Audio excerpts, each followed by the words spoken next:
My name's Ben Lokuta. I play the drums. I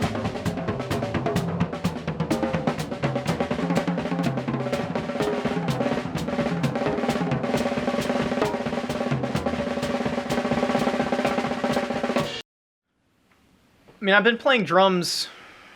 I can't remember a time when I didn't play drums. I started by just banging on, like I used to get all the containers in the house, all the plastic containers in the house, and I would set them up, and I even would take pot lids, classic story, right? Pots and pans.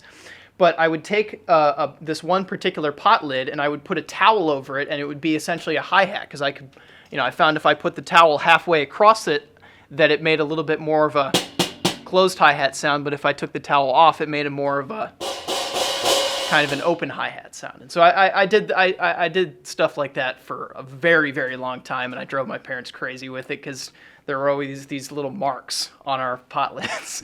but yeah, I don't know that I can remember the first time that I thought, wow, I can actually play something coherent, because in my mind, and I think like in a lot of performers' minds, the audience knows every single mistake that you make. Right, that's a classic performer story. The audience thinks it was fantastic, and then you go backstage, and the performer's like, "Oh, that was terrible! I messed up everything. That was completely awful." Well, yes and no. To the performer, it probably was. To the audience, it probably wasn't. I feel like if anything, just now I'm starting to get to the point where I can actually play things coherently. If hard as that might be to believe that it took 15 years to get there, but it's the truth that I'm just now starting to feel like I actually can play things coherently. Growing up as a kid, when I heard Neil Peart for the first time, Neil Peart's the drummer for Rush. In fact, when I just heard the band Rush for the first time, I couldn't help but be drawn to it. There was it was three guys, a bass player, a guitar player, and a drummer. And yet there were all these keyboards and backing vocals and all these sounds that I had no idea what was triggering them, how they had been recorded. I didn't know any of that. All I knew was that three guys were creating a sound that is like people can't rival it with a full symphony.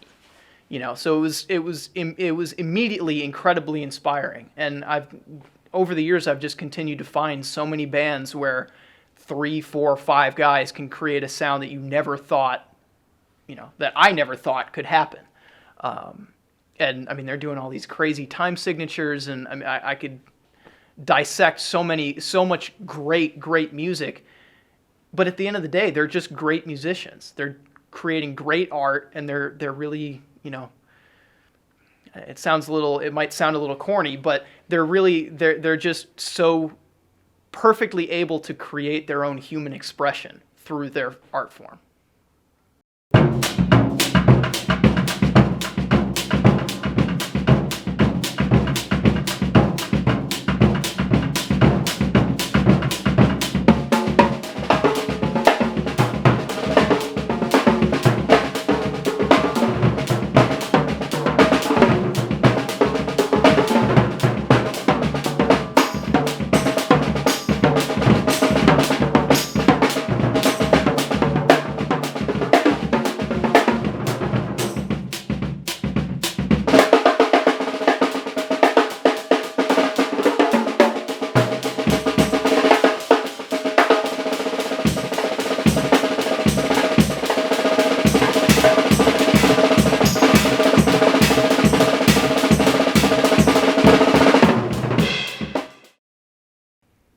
So I never really considered Juilliard. In fact, I didn't even really consider the UW-Madison, although they have a great music program.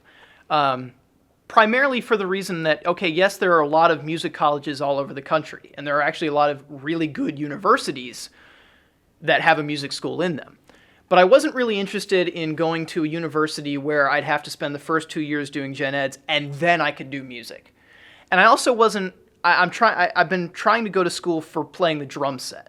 I'm not trying to be like a pit orchestra musician. I'm not really trying to be a classical player either. I just kind of want to play the drum set. And it turns out that there's actually very few places that you can go and study playing the drum set right from your first semester.